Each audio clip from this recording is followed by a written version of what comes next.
Okay, unmuted. That's the box.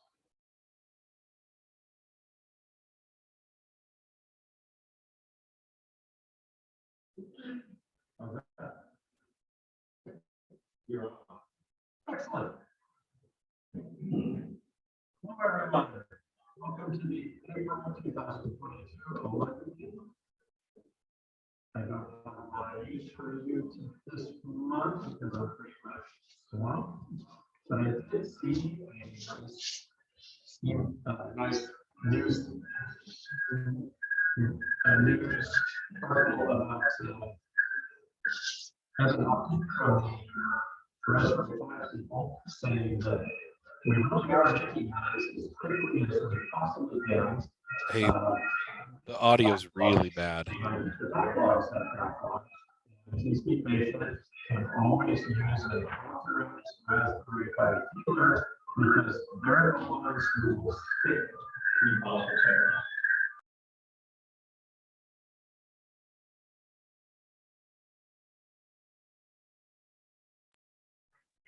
Yeah. Okay, so the authorized dealers are sticking to the correct prices. I just see one on one of my news groups. Some guy was selling and he wanted $250 for it. Oh, but they got all the stuff. So, okay. So, the second last thing that I'd like to talk about is speakers. And have no one scheduled for May, and the rest of the year is open too. So if you are interested in talking to the group, please let me know. You can hit me in Discord, and you can hit me on email. And if you got a topic, or even an open topic, I'm happy for it. All right, I'm going to mute and turn this over to Dan. Thank you. Okay, looks like it's working. Am I coming across okay? Cool, thank you. Yeah, thank you. I'm Dan Linder. I've been a longtime member of OLUG, but very infrequent attender here in person. Partially just family stuff. But a couple months ago, Dave hit me up at work, asked if I could do a presentation, and it's one of those things where, well, if I tell him I'm going to do something over something I don't know anything about, I better learn it. So I at least had that impetus to try working on this. So Dave and I, we work on base, and in our different roles over the past couple of years, we've done things using a lot of Ansible. And more recently, a lot of stuff we're doing with servers, setting them up secure to meet government STIG guidelines. STIG stands for Secure Technical Implementation Guidelines. There's a SRG, which is a Secure Reference Guide, I think, which is basically states in human verbiage what they want you to have to make it secured and all that. And then the STIG is actually the process you go through to turn things off and disable stuff. So the nice thing is the product I'm going to look at tonight is called SCAP or SCAP.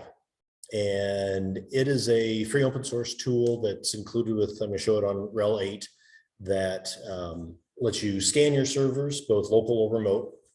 And you can give it a set of parameters to work against. And in this case, I'll choose STIG, but there's also PCI for credit card information. And I think there's even HIPAA related ones for some of the recommendations they have. So regardless of what industry you're in, or if you're in just a industry that you don't really maintain those, some of the settings that STIG will flag on your servers or any of these, the SCAP tool will flag, give you a good baseline to start looking at. And with real world events going on with Russia and Ukraine and the assumption that, there's upticks in scanning and remote exploits and all that. Some of the things that STIG recommends are definitely good to at least investigate. Not all STIG settings are a setting you can make on the server. A lot of STIG are best practices. When you have a syslog, send them to a syslog server offsite.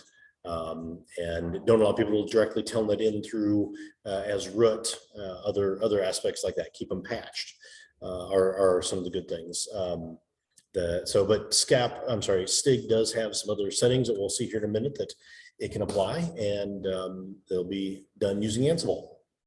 So what I have in my environment here is this one is just a RHEL image. I set up a RHEL 8 on a VM machine, and the packages that need to be installed are these highlighted here on the screen. There's the OpenSCAP scanner, the workbench, and security guide.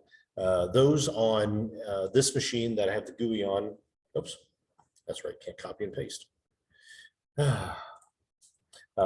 one on the left is my workstation I'll be doing column-based scanning from. I've got another VM that we will be doing the scanning it and locking it down. So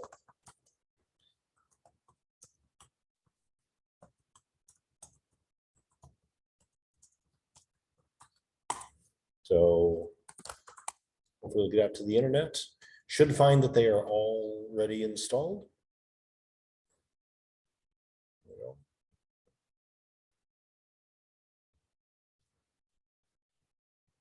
And then on the remote system that we're going to scan here, you only need a subset of those tools. So I'll get logged in here and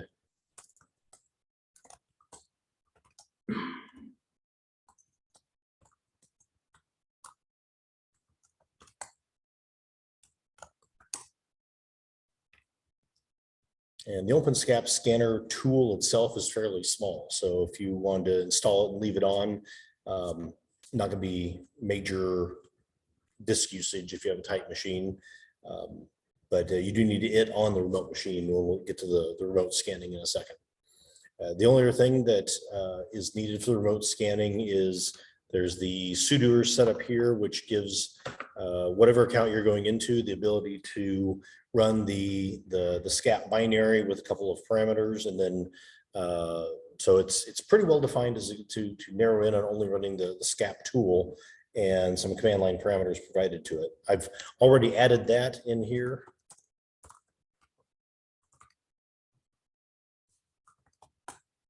And you see it there, it's already been added in. So this is my slow machine here. Server 001 is my server we're going to scan.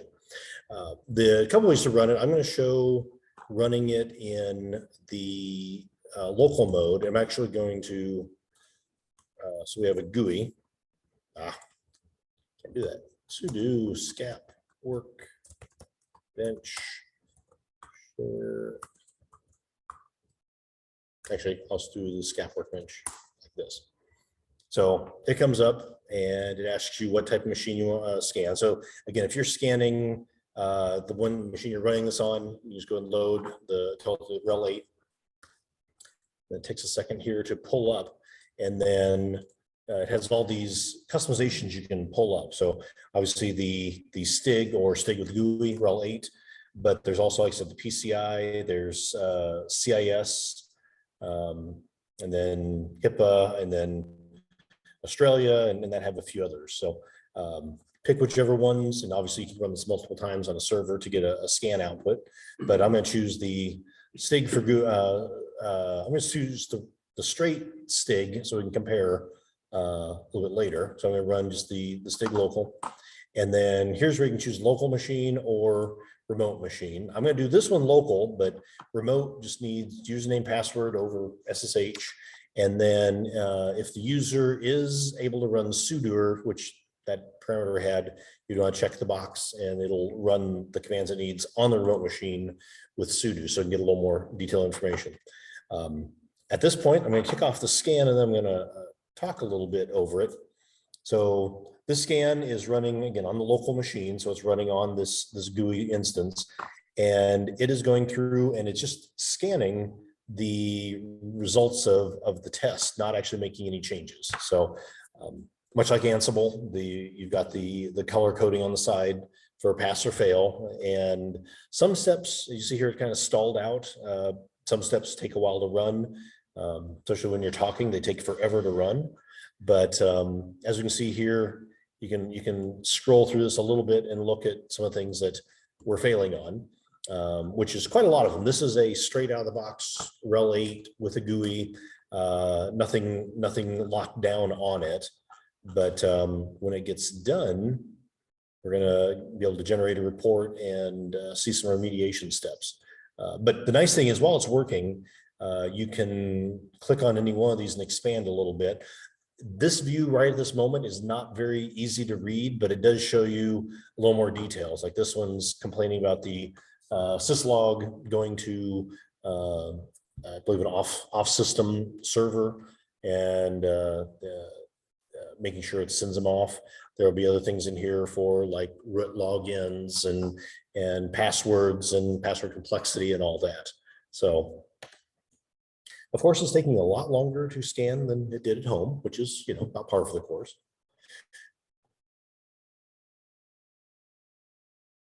Settings that if you do decide to start looking at using STIG,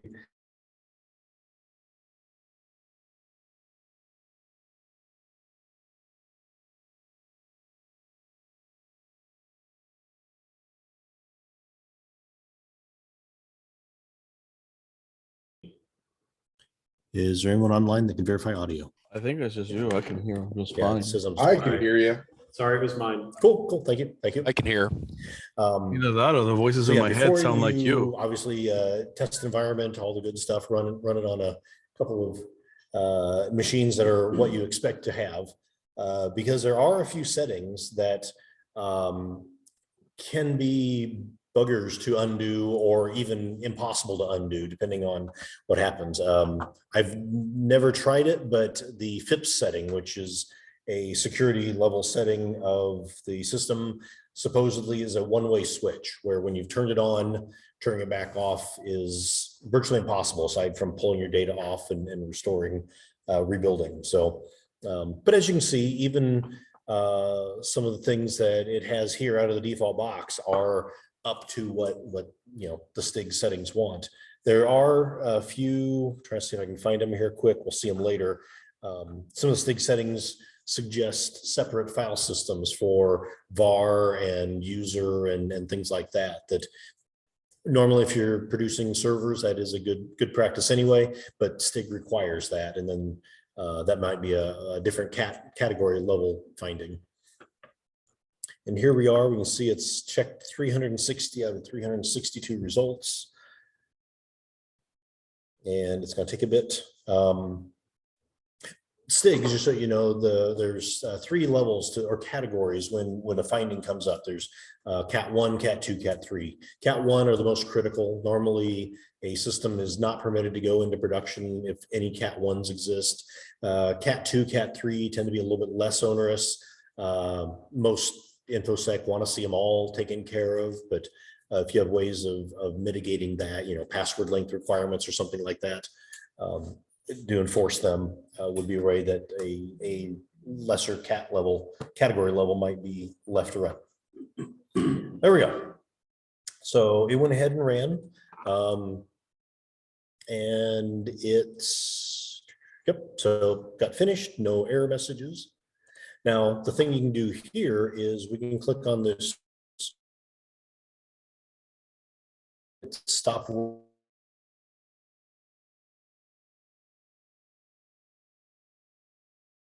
Save it as an XML report, and I'm going to call it I'm going to call it, and oops.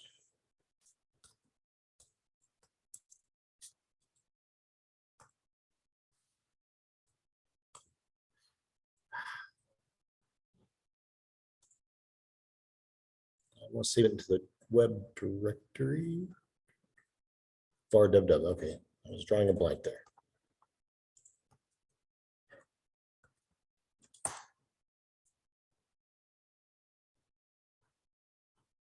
Okay, so got that saved.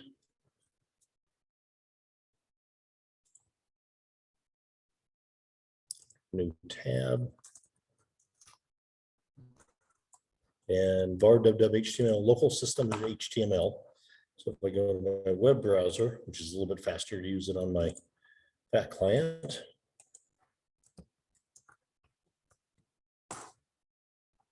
It's going to pull up that web page. And here is the result that it kicks out. So again, it gives you a little bit of information about where it came from, the SCAP guide, but then it gives you details about the target you scanned, the date and time you ran it, who ran it, and benchmark versions and all that. And gives you IP address information, MAC address information. But then here's where it starts getting into the meat of the output. So as you see here, out of all these, a lot of them failed, 231. And then the severity, so only of those were critical, 12 of them, but that's still quite a bit. An overall score, which I think is just it might be a weighted average, but anyway, it's just an average of what came up. So we got a 47.2%, which definitely fails in pretty much any category. The nice thing is down here are the results. So the default grouping, I think, is based on how it is in the XML file. So you can walk through here and it says, well, the AID, Advanced Intrusion Detection Environment or engine, isn't installed and then not configured and all that. Backups in FIPS mode, it's not. So we see bind is set up, so we get pass fail. The neat thing is if we click on one of these, it then goes into more detail about the finding. It gives you some reference links so you can click on it in here. It even tells you how to enable it. And I think later on down, it'll show you the command it ran to check if it was enabled. So you could verify if there was a typo or something like that. So the nice thing is from how do I secure this? At least it gives you that information. It even, see here, you got these green ones. You can either click on it and you can see a shell script that will try to remediate that one exact problem for you. Or from an Ansible perspective, it will give you the Ansible play that it will try to run and enable security for you. And then of course down here,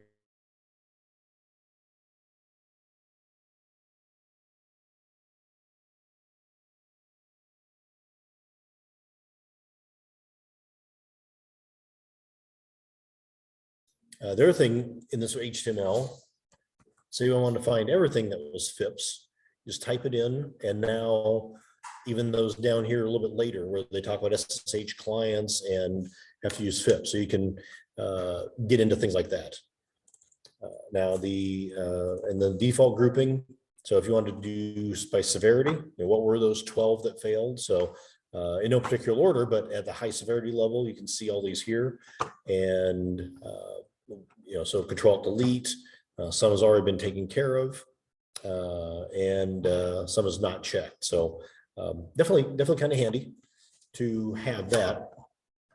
So that's if you're running it and you want to scan a single system. The GUI is not a bad way to do it.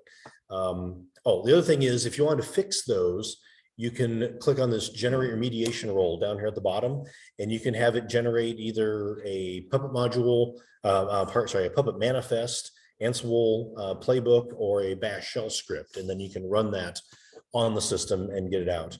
I'm an Ansible bigot, so go ahead and save that here, and it takes a bit. We can see there we go. So remediation.yaml.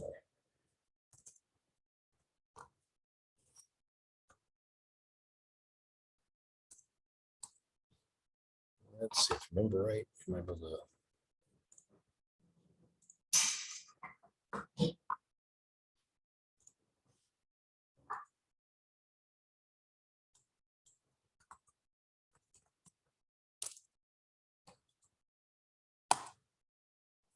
So again, it's a fairly standard Ansible playbook. It's a little on the verbose side. Matter of fact, I think there's about 25,000 lines that this one's generating.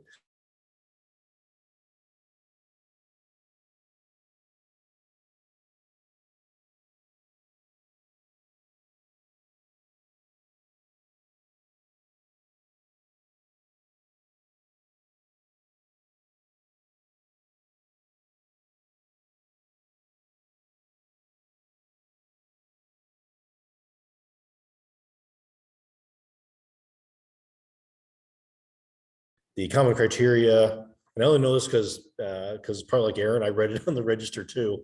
But that means that it's past a higher level of checking from the government, and Red Hat's continuing to keep that patched up to date. So and the 8.2 will stay. It doesn't apply to 8.3 or later. It means that 8.2 with the CCE accreditations will stay around. They're a long-term system. I think they did a 7.2 and 6.2, if I remember right. So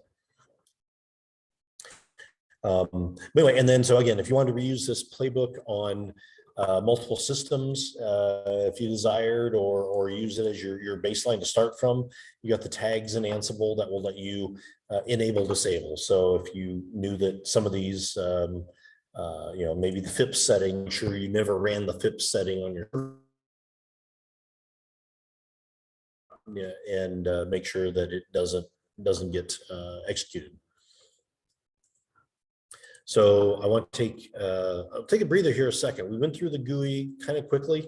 I won't claim to be an expert on anything where I said I am just learning, but I might have stumbled across some of the questions. So if there's any questions from here or the audience.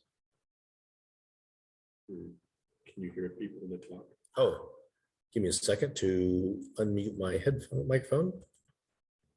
Okay, anyone on the call? Maybe nobody wants to. Maybe nobody wants to.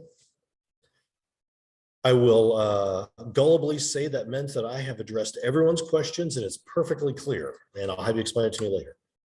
Is this available for other versions of Red Hat, like RHEL 7? Definitely knows for RHEL 7. I think even 6. I don't know about 5, but God, I think if you ran scan on RHEL 5, it would just give up and start crying. So, but yes, I definitely know 7, probably 6 too. I believe has been around for a while. Well, are you going to talk about the line point group role that does it? I'm sorry, the what? Are you going to talk about the line point group role that does it? Yes, yeah, I'm going to get to those at the end. Okay, okay. That's kind of impressive. Yeah. They need to repeat the question. Oh, I'm sorry. The question from the audience was, is SCAP itself available for other versions of RHEL? So what I was going to show here is it's definitely RHEL 8, 7, and 6 are the ones they have here in this SCAP tool. I don't believe it was RHEL 5, but possibly the mind point or some of the things.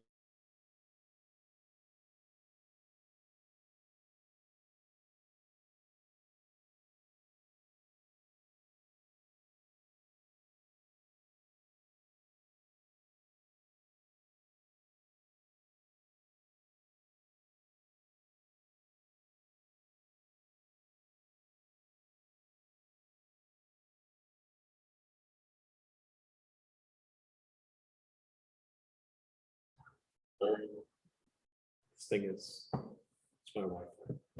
Oh, okay, we'll keep talking. Got to repeat everything from the beginning now. Hopefully Is it GUI? Is it GUI only, or can you command line this stuff? That's a good segue to the next section. So yes, there is a command line option that I will jump into here. Just a second. Just out of morbid curiosity, I chose RHEL 6 and slightly different list, but there is the disasig for RHEL 6, PCI, and I don't see HIPAA in there. So again, yeah, RHEL 6 definitely from this exact version that RHEL 8 has, but I'm sure there's other abilities out there.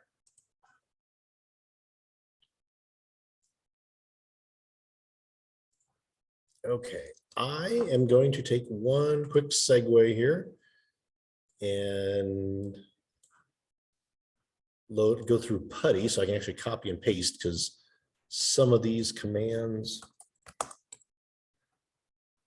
see, 172.16.058. But I am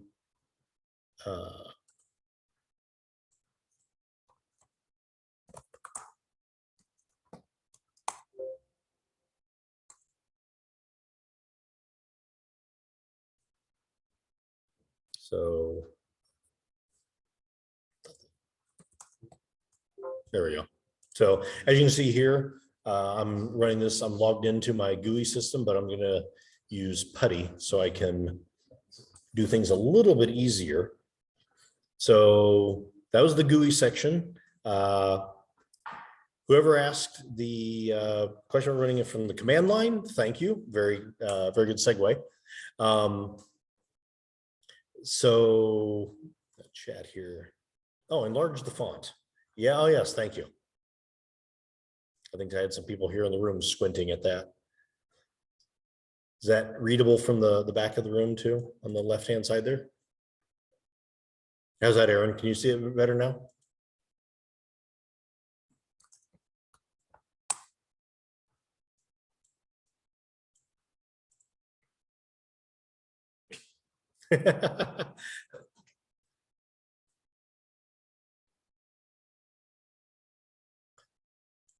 There we go. How's that? Cool. I hear you. My glasses are getting thicker and thicker every year. Okay.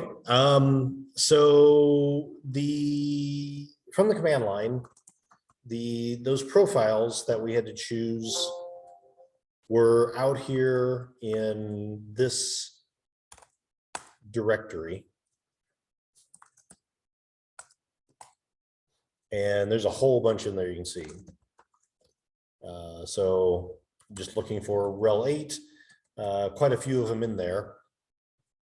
Knowing which exact one we want to pull in for stigging, or which profile. So the first thing I learned is this, you do OSCAP info, and then you give it the profile you want to look at. And by checking around a lot, I was able to find that the name of the profile that we want to use for the command line only is this one here, the xccdf.org SSG project content profile stig, and that's the stig for rel 8. But if you are more interested, you could do you could grep for, I think, rel space 7. Nope.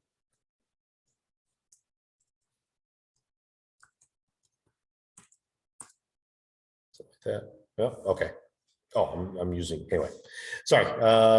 So yeah, that's the one that we need to give it on the command line. We need to give it this profile that we want to use, tell it how to run it. And then what we want to do is need to change passwords, or need the IP address. So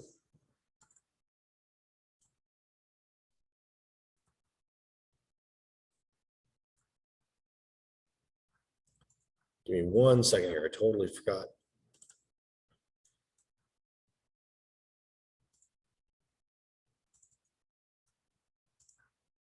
Gotta update my notes here.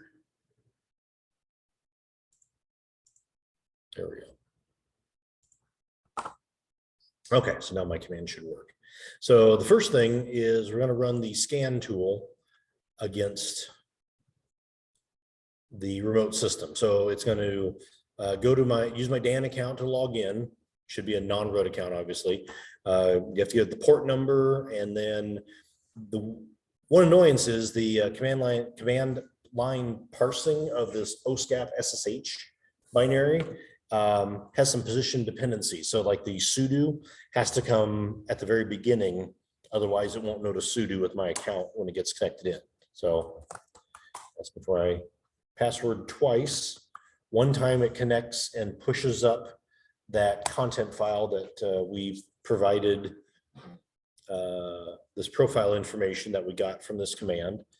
And now on the left, we see it's running through, giving us roughly the same output. But this time it's running it over an SSH connection onto the remote side, so it can do the scanning. And this takes about a minute to run. It's not too bad.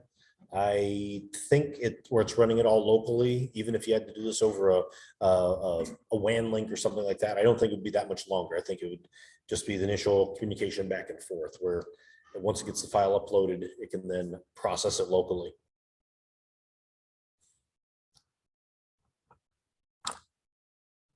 And the other nice thing is when you run it, it has two options that I give at the same time.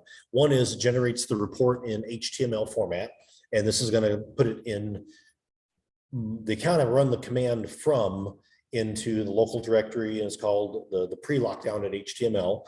It also is, and this is more for those of you would use in a government setting, the STIG viewer, you can save the checklist file, which is what the DoD InfoSec team look at. It has a nice pretty bar chart, and that's about all it's got going for it. It's a way to track your STIG settings over time. So if you can run it automated in an automated fashion, you could run this multiple times a quarter or something like that, and be able to see, at the beginning of the project, the STIG findings were 80%, covered and whatnot. Maybe by the end of the project, hopefully things have improved, and you could then the InfoSec team could pull up the STIG checklist and see it had progressed to a better state. Let's see, and then the results, this middle line here is effectively it's the XML format version of the HTML and STIG checklist, just in its native XML format. So if you wanted to rerun, and there's ways to run this again, if you just generate the XML, you can then generate the HTML, or as we'll see a little bit later, we're going to generate the Ansible playbook to fix the findings it found. So so here we see it got done. And it copies back the results XML and report HTML, and there they are. So here's the HTML report and the XML report in the file format we wanted. And I'm going to copy those over and show you on the web browser here.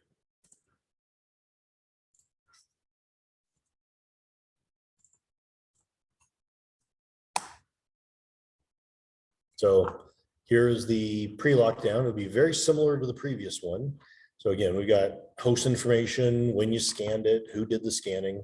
And you see there's 224 rules failed, as opposed to a little bit higher number for the one with the GUI, since this machine does not have a GUI.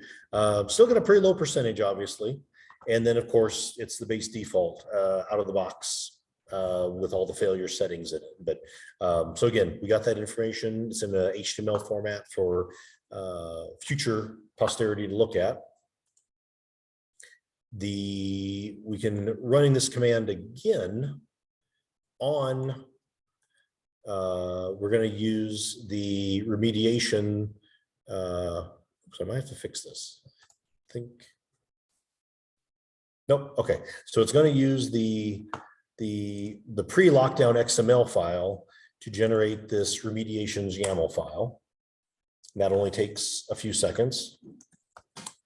And we see here now that that's a 1 meg? Yeah, a little over 1 meg YAML playbook. But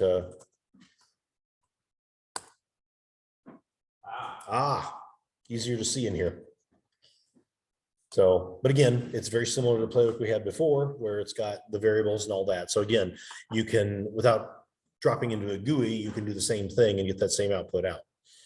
So now what we can do is we can run that playbook.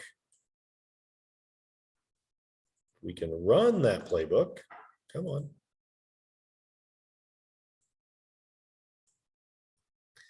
So we can go ahead and it will then use Ansible to go over and do all the things.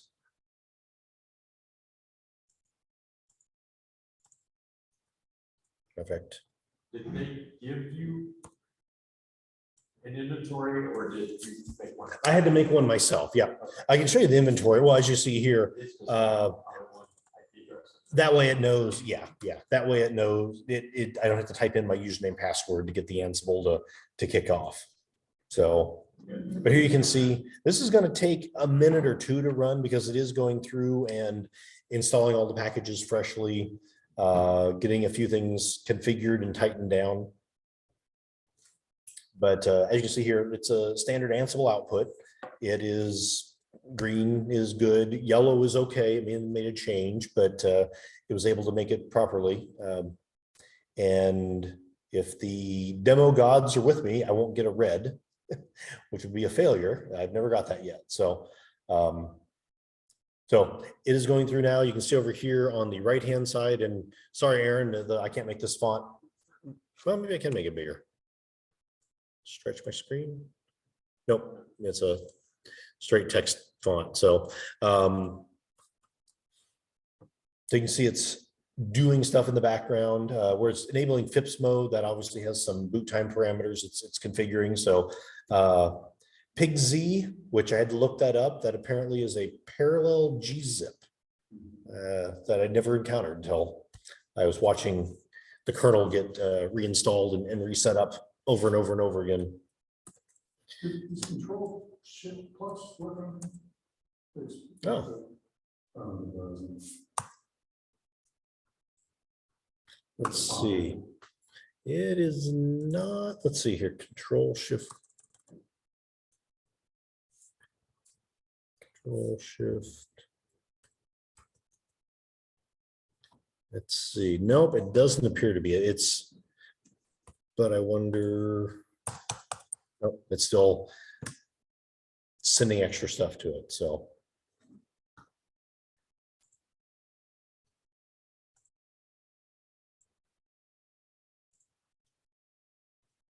Trouble. Oh, there we go. Little.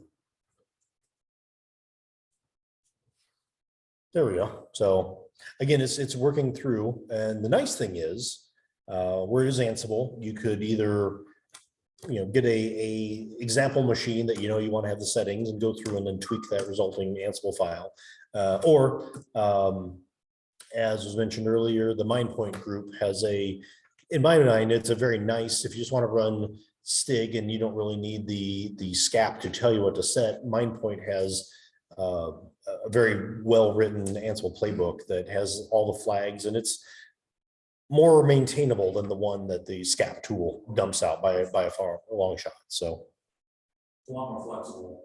Oh, yes, yes. You can say cat 1, cat 2, cat 3. yes. One of the playbooks I wrote back when I was at Stratcom was obviously using Ansible to install the SCAP stuff on the remote system. Pick off the scan before, apply the MindPoint group role, run the scan after, Yep. and deliver your reports to whomever. Exactly.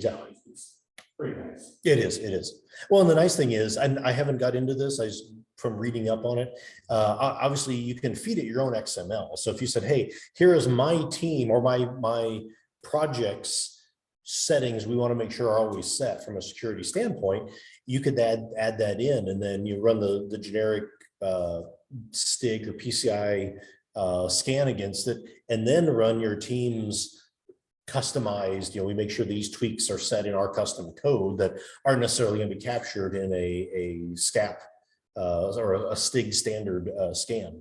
So that is a handy feature of that. So you get to automate and I'm sorry, you could collectively come to using one tool to get you a lot of that good information. And over time, having the ability to run the command line like this and run it once a month, once a week, whatever that time frame is, you could start, pulling out, parsing the XML and saying, okay, here is the result from last week, and do the fancy charts, plug it into if you have Splunk or if you have Elastistack with the elk or the last elk stack, You could do graphing of the how well it's met Stig settings.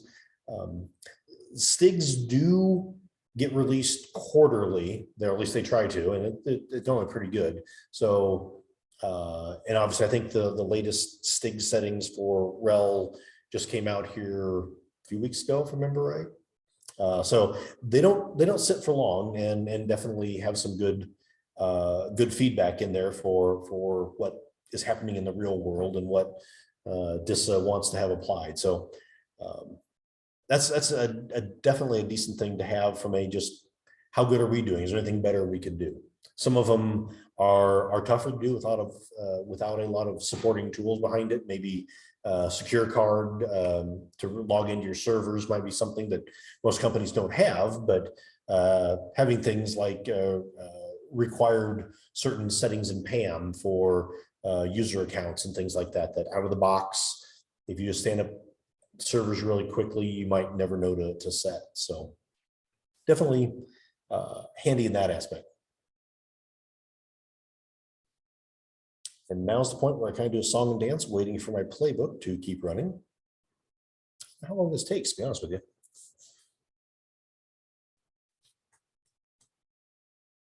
If you wouldn't mind, Dan. Sure. Could you open a browser window? Oh, sure.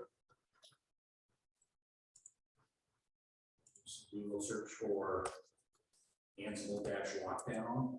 Oh, yeah.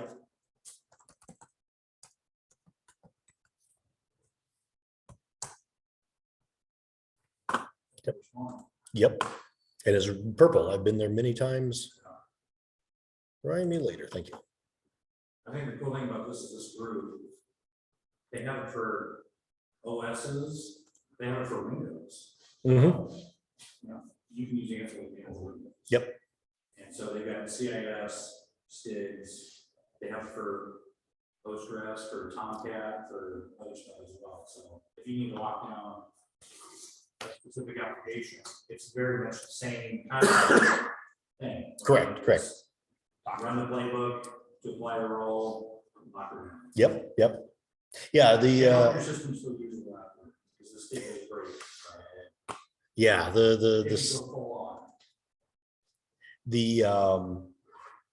We just met with Red Hat last week for some other stuff. We were talking about Ansible and stigging in general and whatnot. Officially, there is the DISA stig that is the one that DISA officially supports, and I've got links to it too that I can pull up here in a little bit. But the nice thing is MindPoint is open source also. But technically it does have, if you want to get it supported, you can buy support on it, and then it's, I think from their website, I think it's like, I think MindPoint Group is a subsidiary of that, I thought. I didn't, well, here, we can go to their webpage and oh, come on, move out of the way. Lockdown Enterprise. Go ahead. Sorry. Do the tasks in the playbook have to run serially, or could you speed this up with async? Or You probably could. That's where I think something like MindPoint might be a little safer to run. I don't know if you get into weird race conditions within the default one that the Stig tool produces, if it would, if it had a race condition where if you got one ahead of the other, if you cause problems. But no, you could probably do async and get away with most of it. There's no reboots or anything in this playbook that I've seen. So in general, no, you don't run tasks asynchronously. You get your speed up by the parallelism of running against multiple systems at once. correct. Yeah. That's where the speed up happens. Yep. There are other engines out there that can speed up your, so there's SSH settings, like TTY, things like that will stop it from having to open and close SSH connections all the time. And then there's another thing called nitrogen, which it's like steroids, SSH and Python for Ansible. It's like a 10 times increase. Oh, it is. Yeah. I wish the Red Hat team had a mitogen option, but yeah. Really every place I've used Ansible, unfortunately, we need to use the supportable version. But yeah, you're right. The mitogen especially some of the early examples where it's one connection and it's just doing everything over it. It's extremely streamlined. And you said it's as fast as running with an agent or something. So yes, you might be able to. Your mileage would vary. I wouldn't probably do it in async mode, but there might be some, as mentioned, doing it across 20 machines at once is where you get the best speed up from. Yeah. And that's something that I've been talking about at both my previous company and currently is with Puppet versus Ansible. I know a lot of my previous team, or my current team especially, has used a lot of Puppet in depth. And it's very nice to know that the agent is there and it's watching and very quick, which definitely is one thing I'm kind of sad about with Ansible. But on the flip side, I keep telling everyone, at the end of the day, you don't care if it took 30 or 60 seconds to run this thing when it's running it once a day. I want to care that it's easy to maintain and it's consistent and things like that. So, which again, Puppet or Ansible on those fronts, they both win equally. There's no inconsistency that one would ever have over the other, really, if it's done properly. So, but yeah, the mileage and speed is kind of nice and sexy, but it's kind of like when you have a sports car versus my little four banger. When we're both sitting there at the stoplight behind semi trucks, we're both we're both equally fast. So not a lot of great benefit there for everyday use. You can make Ansible behave a little bit more Puppet-like if you want, because at super scale, Ansible does kind of break down, it gets slow. Like if you were to run this against several hundred machines, either you'd run out of memory on your machine controlling it all, or you'd have to break it up into batches and then just take, it could take days to run, right? There's a thing called the Ansible poll. Yep. So you can use cron to tell it to run the playbook against itself. Yep. And that's awesome. So you kind of get that little agenty feel. Sure. It would clone your playbook here down from a Git repo and just run it against itself. Yeah.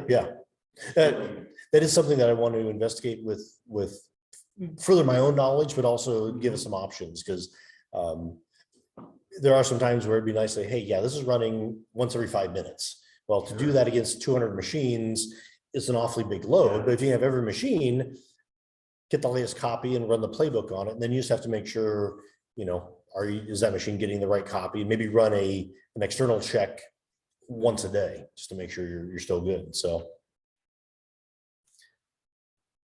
Okay, this is continuing. Well, yeah, so I'll jump down here to some of the discussions I was going to have. So as we mentioned, the Red Hat official ones are this GitHub Red Hat official. And they are, I think, co-written with DISA. They're usable. They definitely do it. And, it's like a lot of open source stuff. It is, you get both pieces if you break it. But it is very much, if you go to tasks and look at the playbook, and it's a big playbook for one. I'll expand it up here, but it's very similar to what the STIG program spit out. It's got a little bit more for flags, excuse me.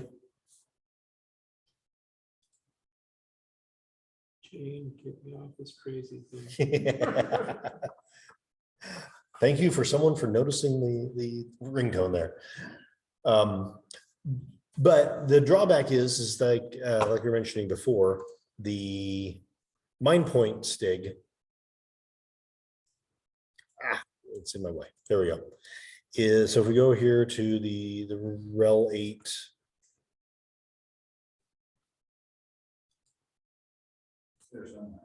Yeah, this is be the most popular ones. Well, here, I know if I go to RHEL 7 and then change it to 8. There we go. So this playbook if you look at things like how active it's been, it's got a merge request merged in 8 days ago. Matter of fact, I'm somewhere down here in one of the, no, I'm not.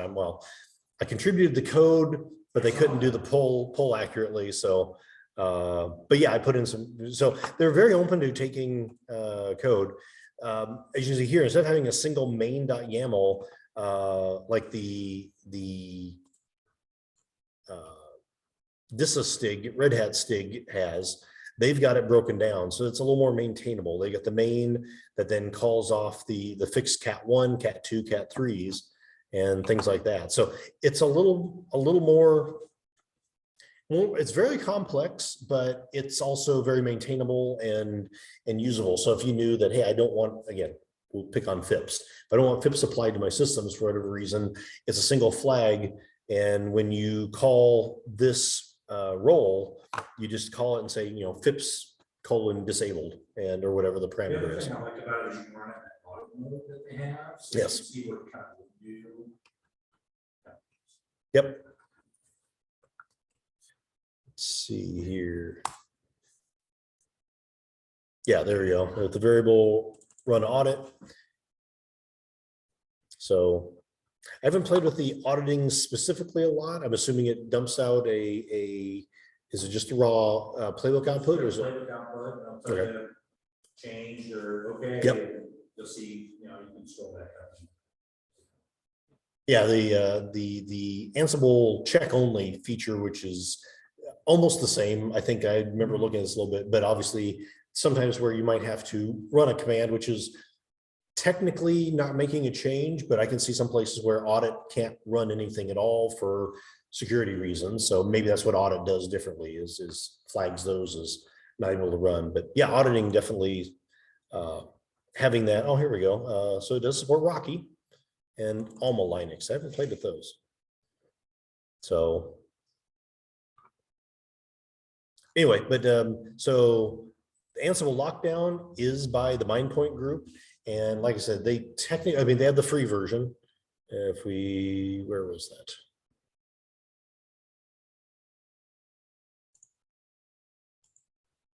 There we go. So the free version is just GitHub and whatnot. And then, so basically per control node. So if you have Ansible Tower, or probably just a single standalone Ansible, it looks like it's fairly, 2500, depending on your needs and requirements. But then you get support and you get updates and things like that. So depending on what you need, but I think most of us in here are at least comfortable for the smaller environment. So we deal with the open source one is decent enough. And like I said, when I've reported a bug and gave code in, they were okay with taking it from the outside world and after they vetted it. So let's see. But yes, that's the Red Hat official one. And then there's the MindPoint one. And then the Ansible lockdown is the Git repo that we looked at just a minute ago.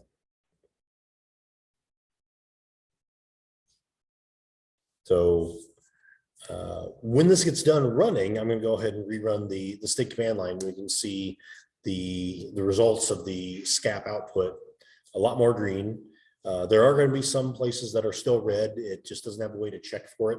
Again, like making sure your syslogs are going off would be one. There's a few of them that I was surprised were left at red for whatever reason, but it wasn't changed. So, but most of them get really pretty high. If I remember right, the percentage goes from like what 46 to 85, which isn't too bad for just a raw run to tighten things down. So.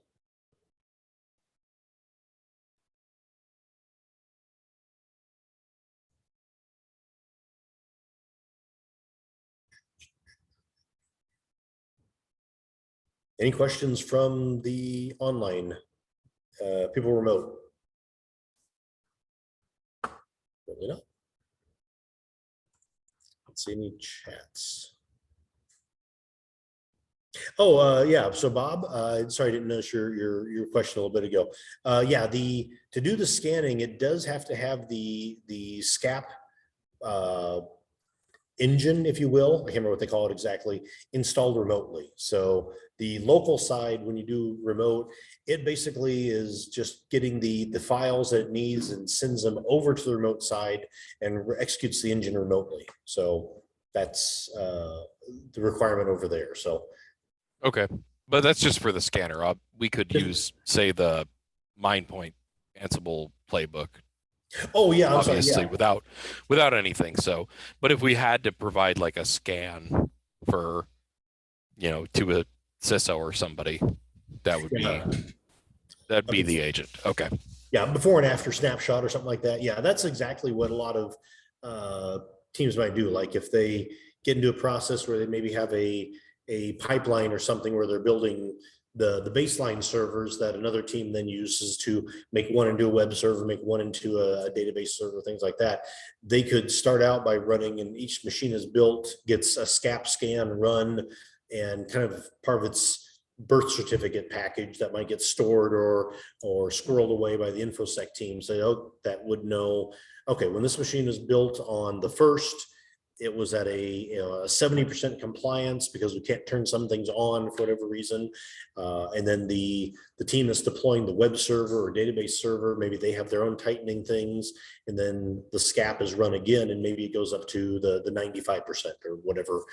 So again, to your point, when you can run it multiple times on a system and track its security, you can at least then have a good knowledge that if one would ever get compromised or you had to go back and show an auditor, that you were applying things properly. Say, well, here's the scans using a standard tool, and here's the scanning engine it used and what it checked for. So if you believe all this, here's the results of that, and then you can go forward.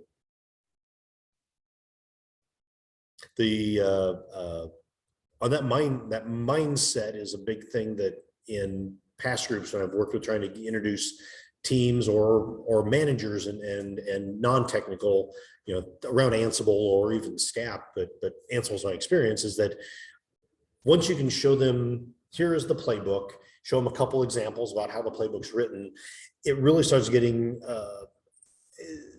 they can then look at it and go, okay, if I trust that this command that is adding a line, and here's the line it's going to add into this file to restrict logins or something. If they trust the person that's putting it there, they can then look through that and say, okay, yes, I trust that this playbook does it. That goes a long way to helping you, so that, yeah, the first few times you go through the cycle, you might have to actually go and log onto the system and show them the file where you've got the setting or whatever control applied.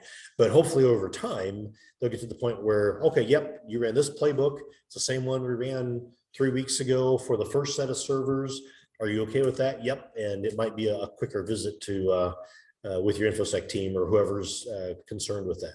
So, or conversely, hey, we ran this and we know that we ran it on these 50 machines.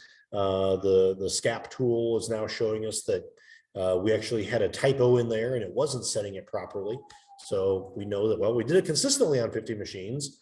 We'd have to rerun the playbook again and set it properly. So I won't ever say that any human is perfect, but at least with the tools, we can hopefully make the recovery from those less than perfect things easier to recover from. So.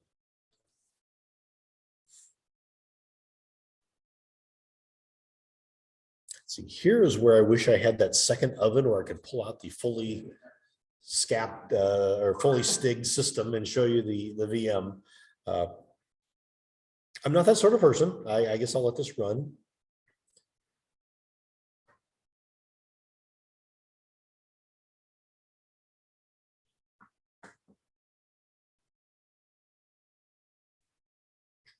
So curiosity is how in depth is everyone using Ansible at all? It sounds like we got some that use it in their day-to-day life fairly heavily.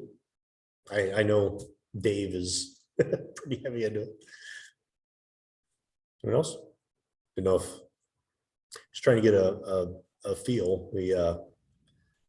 the Ansible at both, well, actually, my previous company was at West Corporation or in Toronto, depending on what name you know us as. And then last couple of years, I've been working on base, and like I said, the nice thing about Ansible from a executive standpoint is they can look at it and see it. And again, if they trust you, and hopefully you've got that with some of your executives, you can then, say, I'm doing this. It's also easy to pick up, converse to some of the other tools that, Puppet or Chef or ones that, if I was on a team that's all we did was that one thing, it would be pretty good. But I've had enough scares with other teams when they were supporting Puppet, and we're like, okay, we don't know how we're doing it well, so where it would magically run, they neuter it in every way possible so that they won't take the chance of blowing up every machine automatically. Whereas with Ansible, at least is a little more, you have to load and caulk and aim, all manually. But You still can shoot yourself in the foot. yes, you can. Yes, you can. It is It's not. hard. It's not the magic wand that'll make the bullets magically only hit what you're aiming at. But Yeah, we use Ansible extensively. We actually use Ansible for Windows quite a bit. yeah, yep. It. The Ansible Navigator yet? Haven't you? No, I have not been able to play with that. Yeah. I figure, I guess I could have run this under Ansible Navigator and seen. That's the one or two demos I've seen. It's like very Ansible automation, Ansible Tower or Ansible automation platform like at a command line with GUI level or text level. Yeah, so the beauty of it, TLDR is running Ansible, like vanilla Ansible, okay against on Xbox is okay, but when you want to start to use other modules like VMware, AWS, Windows, Azure, you need all these dependencies, right? Yes. You can't, Ansible's batteries included, but it doesn't have all the things included, like binary dependencies or Python libraries or anything like that. So there's this notion now called an Ansible execution environment, where you can put all that crap into one thing, the container image. And then Ansible Navigator can use that as the Ansible binary to run all this stuff. Oh, okay. So for the first time, you can have this execution engine that's the same everywhere. No matter if you're on your laptop or in Tower or your other friend's workstation, no longer can you say, well, it didn't work on my machine, because they're all the same. Right? Sure. Is okay. I didn't know it was containerized, so that makes sense. I mean, So good question. What do we have? What do you use to build that execution environment container? Do you have a particular tool that you like to use, or? There's a command called Ansible Builder. You have to look at that. Ansible Builder, all right. Because there's a million ways to do it, and we're actually looking at that ourselves. There's one pretty good way to do it. Ansible Builder accepts a YAML input file. Just Google for Ansible dashboard. yeah.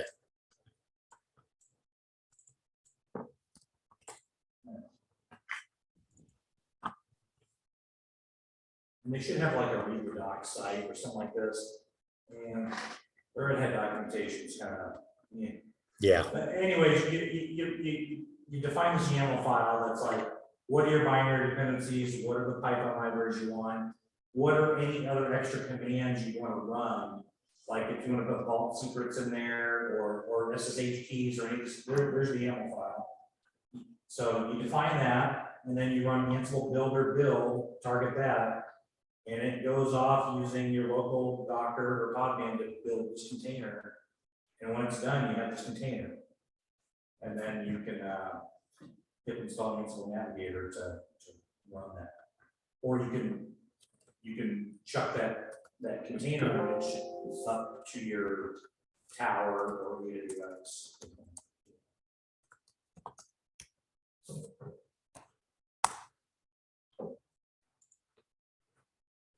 Oops, there was the read the docs. And it comes, Navigator comes with like a cursive-based text user interface as well, which is pretty cool. Yeah, see a little demo.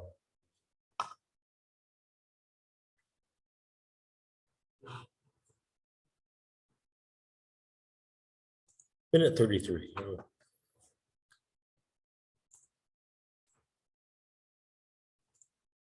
The cool thing about Navigator is it will introspect. You can have multiple EEs, right? So you can like, you could conceivably build very finely honed execution environments that only have the things they need. Or you could build an all-in-wonder solution. And because they're containers, you can version control them. You have multiple versions. sure. You can list the images, introspect them. That's what he's showing here.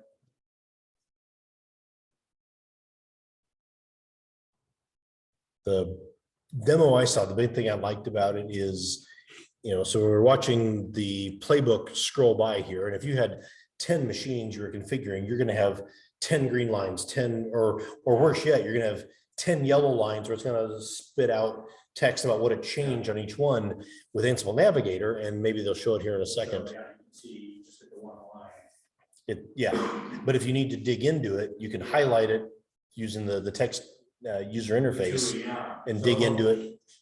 It's kind of Vim-like, if you had more than double-digit tasks, you colon the number, and it drills into that task.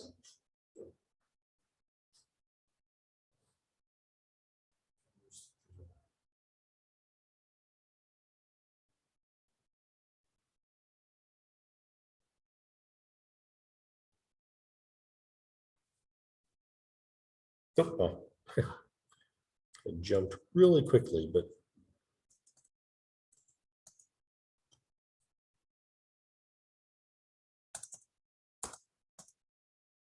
yeah, so there you clicked on one and you see the output details of that run where it printed a debug message. So definitely handy where previous you just had a run with some output, and so clean output to look at watching stuff scroll by, like this is continuing.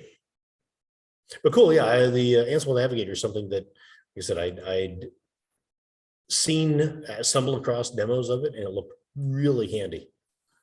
Yeah, I think you'll want to look at it, especially if you have a team of multiple people using, the command, the tool, right? It's just a way to help guarantee you're all starting from the same spot.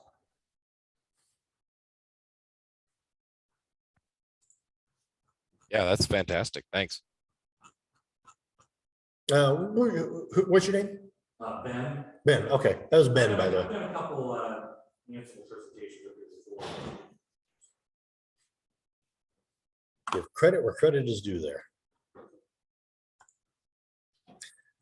Oh, let's see. Yeah, like I said, this playbook it generates is pretty big and pretty dense. So Like scroll up on the output there a little bit and just highlight one of the task names, and then you can control F in the browser. oh, And have the playbook kind of see where you're at. yep.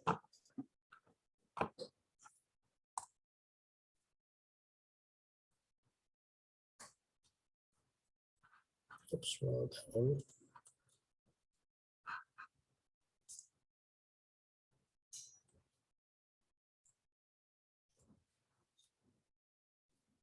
Holy cow.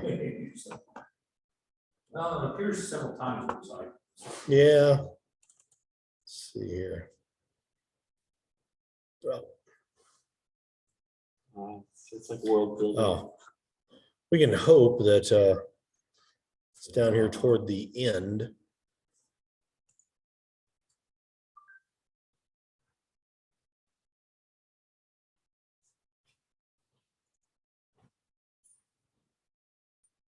Yeah, okay. So, okay, we are closer to the end. So, firewall D. Yeah, it's not the most optimal by any stretch. I've noticed that gather package facts happens multiple times in the playbook. So it's not really optimized. But again, this is a lot faster than doing it across 50 machines manually, which I've seen some people Try to do that. The state used to take an adept person on Cybernet. 10 weeks. I wouldn't be surprised. Yeah. Yeah. Every time they requested I've never had to actually stig a box for production, but yeah, I've sat in and assisted or supported, and that's just for in general. Yeah, stigging normally involves the engineer sitting at the command line. He's got the security person that's that's checking off that you're meeting all the stig requirements, and he's saying, okay, go to the next one, run that command that shows, and sometimes you can copy and paste the command out of the stig checklist.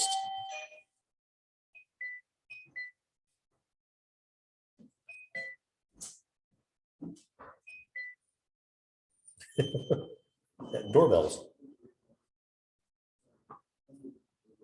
But yeah, sometimes you can run the actual command out of the stig checklist, and that's what the auditor knows to look for. Other times it's a vague human description of, you know, this needs to be set up this way so that this can't happen. Okay, great. There's 100 ways that can be done, and now I've got to show you the way we do it. So it not the funnest process to go through, but at least it does.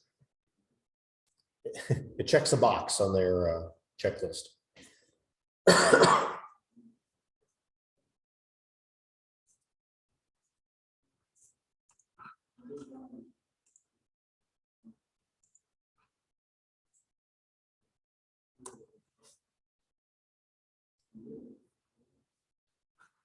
You know, we've got people in one section of my department that just they just joined Okay. and they wrote a play. Oh, wow. And I'm thinking about Builder because you know there are a lot of ways to skin the cat, and maybe we can direct which way the feline is fixed there, so we can get everything. Well, yeah, I worked in that world for a long time. Yeah. And left out of frustration because I was pushing this ball up the hill 10 years ago. Yeah. And they're finally there now. I still do a little side work there, but I went to a place where a little bit more free and open. But even still, just working with a small team of like, I got 6 guys that work with me, making sure all of our stuff, we use virtual environments, and I actually wrote a playbook to set up the virtual environment. Oh, okay. For Yeah. you. Yeah. Then install a specific version, they install all the Python libraries, and making sure, you know, if you're on Debian, you have these packages, you know, and that was the first step in setting somebody up, was like, hey, run this playbook against yourself, so you got. Get your room set up. Yeah. Yeah. And Builder and Navigator should make that a lot less painful. 'Cause Sure. It should be, have some container engine locally, Podman or Docker already, and then pip install Navigator and pull your execution environment, and you're running. Correct. I mean, seriously, should be that simple. Well, the nice thing is you don't have to worry about what might have accidentally changed in their environment. They have a hard disk failure that flipped some setting in a file on their disk. Okay, well, if it did, you pull down the new container that hopefully is got a SHA-256 hump when you're pulling it down, and you've got that exact same one that everyone's using. So Plus, you just get into like real, I mean, Ansel's got a lot more complicated over the years, just in terms of flexibility and version kind of sprawl. I mean, I understand the decisions they made, but you've got versions of roles, versions of collections, versions of the core engine itself, and so having a way to kind of see all that up so you're all on the same page. Yep. You can move as one is probably the best decision I've ever made. well, and have the ability to reproduce a bug that someone else is experiencing. Right. I would rather be able to reproduce your bug than to have you say, well, you know, one of the 9 has a bug. It's like, oh crap, Yeah. you know. Yeah, we would run into this occasion where somebody would run it, They'd make the server mount out somewhere, and they're like, well, have him run it on his machine the rest of the way, and it would work, and you're like, why? Yeah, yeah. And so it's not.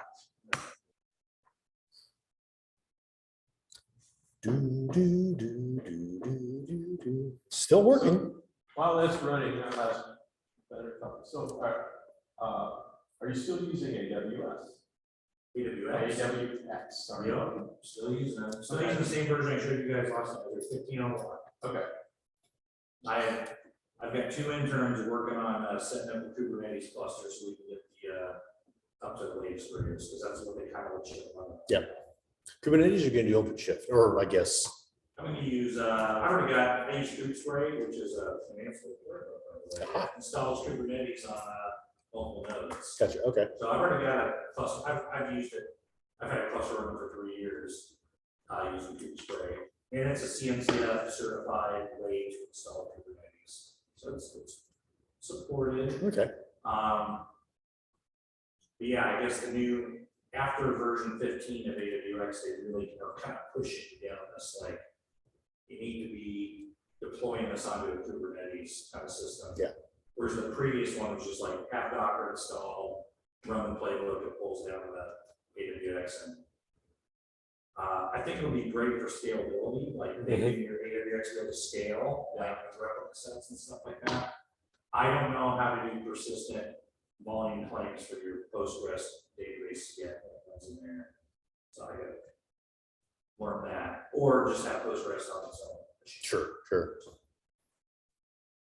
Yeah, that's one thing I'm interested in, that we're baby stepping, and so we're looking at the Ansible automation platform, the Red Hat scored one, and then I guess OpenShift is the one direction that Red Hat's going with their, which some advantages that when we talked to them last week, they mentioned about, well, okay, if you need to scale up, scale down, it'll do it automatically.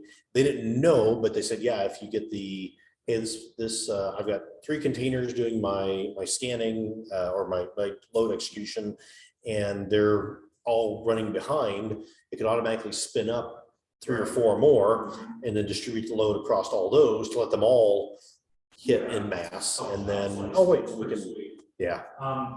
So since you're working for where you're at, because the government requires supported software, you'll have Red Hat and I guarantee you they will have OpenShift set up, and we'll be able to help you get AAP, which is the automation platform, which is basically Tower plus certified content, which is their STIG role and all the other stuff that you showed. It'll all be there. It should. Yeah. They should have on-site engineers that can be able to set up and work. I'm the cheap bastard using all the upstream open source tools, but hey, Yeah. it's all the same stuff, right? Yeah. I just have to support it myself and be very disciplined on version and stuff. Well, and go ahead, Bob. Oh, I was just going to say, do you have any experience using OpenSCAP inside of Red Hat Satellite?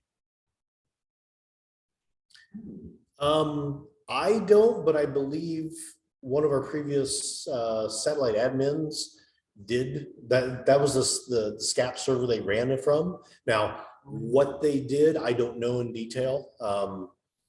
But yeah, I'll see if I can talk to whoever and see if they want to talk about it sometime, but I don't know. Justin. Okay, I was just wondering if the UI is basically the same in the satellite version, or if it's, if there's big differences between using it from satellite. I would assume that a lot of the drop downs and whatnot, might be able to figure out, hey, if you're scanning the server, it just knows that, or it should know that, it's a rel 6, 7, or 8 that you're scanning against.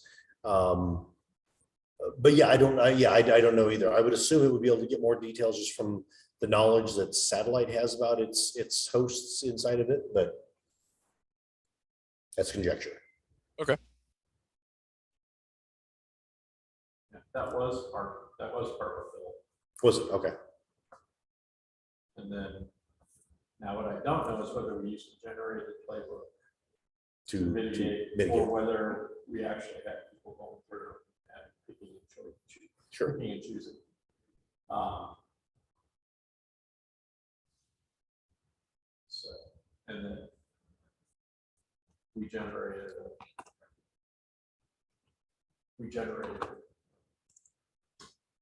report. And then send it off to the security guys and it's yay or nay.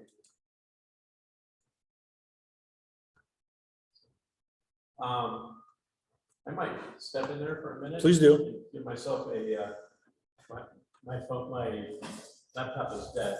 So can you guys hear me?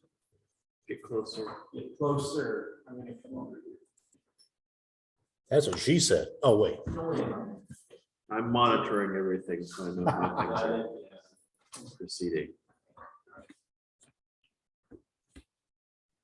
All right. No, get one of those, but it's not smart. Okay, folks, I'm gonna have to take off because I've got some family things that I need to do. But I want to say thank you for Dan for this presentation. And thanks for everyone who came tonight. And thanks for everybody who was out watching on the stream. Remember that we do need some speakers. And please give me some kind of a contact. You can, like I said, on email or on Discord. And see if you, so we can get something going from May through November. And that's it for me tonight. Thank you very much. And I'll see you next month. Thanks, Dave. Yeah, it's not too hard to do this demonstration here. There's been minimal tomato throwing, so I can attest to that. And so far, no one's fallen asleep or left in disgust. So the tacos must be pretty good afterwards.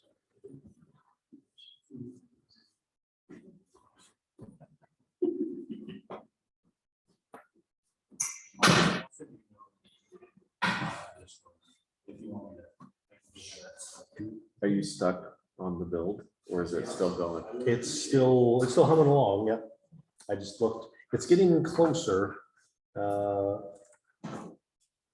Actually, then that would be a good question. So you can angle this microphone back towards you. Oh, sure.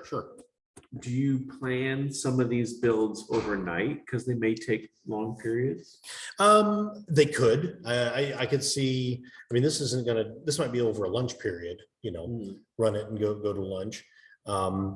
I tend to try to automate as much as I can, so I will do a lot of these builds of different things. Trying to run the STIG playbook on a system, but get it to the point where it's generic enough I can apply it to any of the machines we're going to be spitting out in the next month.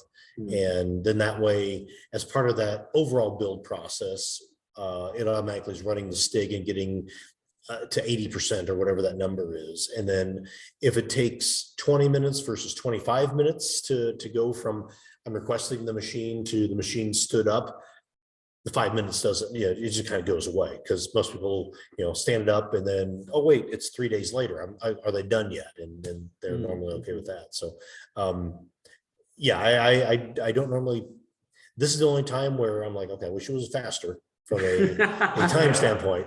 It always happens during a demo. Oh yeah. The other thing you could use this for is golden image building, right? Yes. So you can, you can go through the painting once, you stamp your image. It's got its word certificate, as you said, and people use that as a basis for plumbing. Correct. Stuff like that. They change the ID if you want it to life. It goes on quicker. Maybe, unfortunately, the way we build, the way we build our golden images at West is a way that we're reproducing. I would have to dig up old videos because I can't. I have to play with it, see if I could reproduce it on my laptop environment, but it uses the straight rel ISO from Red Hat. So 8.6, 8.5, 8.4, and then uses a tool called Packer. But and then Packer talks to, in our case, it was a VMware infrastructure. It also supports Rev, and I think a lot of the big cloud providers, Amazon and Google. But the neat thing is there, you give it a kickstart file for Red Hat, or if you do Windows, you can give it the unattend.xml file, I think is what Windows uses. But as long as it answers all your questions, it literally it's kind of like watching a ghost type. It gets onto the console when it boots off ISO, and it's, you see it moving the cursor down and editing, editing text, and then booting it off and getting it to start building the base system. Okay, that was this step here. I kind of wish we would have timed that, but it took a while. So now what we can do is we can run this exact same command again. The only thing I'm changing here is it says post lockdown as opposed to pre-lockdown. That was up here in this earlier one, but I'm going to rerun it again. Oh wait, one thing I want to do, some of these changes don't take effect until after a reboot. So let me go ahead and reboot this VM, which thankfully they're fairly quick.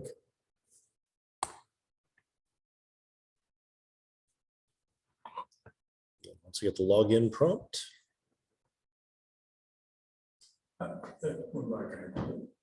Was that Red Hat 4 or was it compiled? It's kernel 4.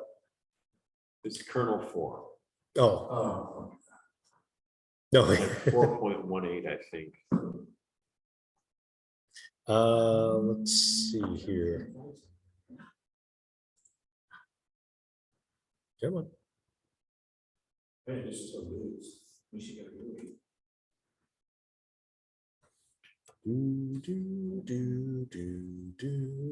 Now, one thing you notice right away is it's put in this big block of text. That is now, that's part of the US government's default. That way, you're getting into a government system. It's got a wall of text. So if you're over an old connection, it definitely is slow. So, but yeah, kernel version 4.18. So whatever comes with RHEL 8. So we'll get that running in the background. Just watch. I run the SCAP SSG.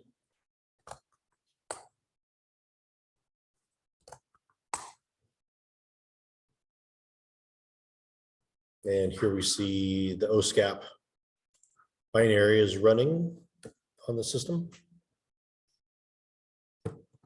But if you notice over on the left, a lot more are green passes now. They're not the red fails, which makes sense. We just ran the STIG tool against it.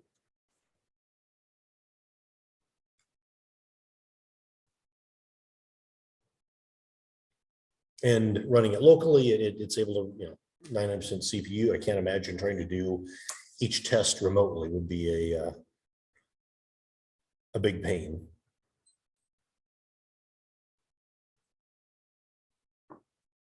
And this takes about 1.5 minutes to run, if I remember right. So not too bad. But when we get the report down, we'll see it is in a much better state.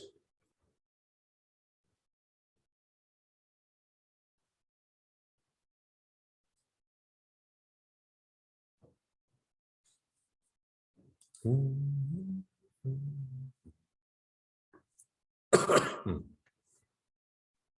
you don't turn SE Linux off, huh? No, I try to keep SE Linux on, even on my home machines. I try to work around that. I guess I figure it's higher security, and I'm always poking at my in-laws for running, or the Windows viruses. I don't want to be that guy that, oh yeah, I got something that should have never been. And so they store conflicts. Oh yeah, yeah. Yeah, this was well, let's see, late Saturday night when I was fighting a head cold, and yeah, I think occasionally it might have been I didn't have permissions right, but at one point in time, because I was running SE Linux, I think under the STIG setting, it wasn't letting my web services run. So okay, so here we see. So again, it generated a 5 meg report XML file, HTML file. There we go. And that should be, so we'll go to post, minimize.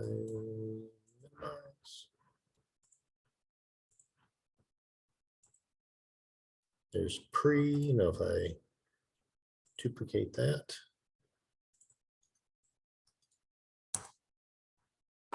So here is post. Oops. I'll zoom in here a little bit. Let's see, 190, 190. So again, same thing, but here now it is giving us a score of 87, much better versus the 46. So if we go here to the healthier one, it still has 4 high severity rules failed, but if we ignore the ones that pass, so configure it to verify ACLs. I thought that was a default, but here's one that's failed on. US government currently requires the McAfee antivirus scanner. So it's not running, hence it's a finding. But here are some things that could be fixed in that golden image boot, like putting these on separate file systems for security. And so you don't have things overrunning each other, you know, the log directory, log folder, var temp, things like that. And then tmux is required as a way to automatically lock your session on a console. So they want that to be the main shell. Disable control delete. I don't know why that was not able to be fixed with I know I've done that before in an Ansible playbook. So for whatever reason, it wasn't a addition, but regardless, it's now quite a bit better than the previous one. And we could go and fix a few of those manual if we had to, or update the playbook and rerun it and tighten down a few more, assuming it meets our needs and all that. So there we go. That's the final end of my demo. Took a little bit longer than I wanted. Thank you for waiting and being patient. But yeah, if there's any other questions on the mailing list, or I'll be here for a little bit this evening, and I can either try to show you or go, huh, I don't know, and we'll have to look at that. So any questions online, Bob or anyone?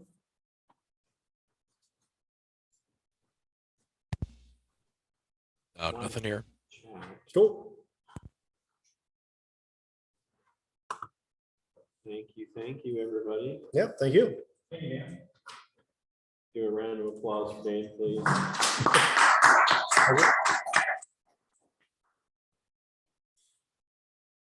All right, I'm going to stop the recording. Thank you.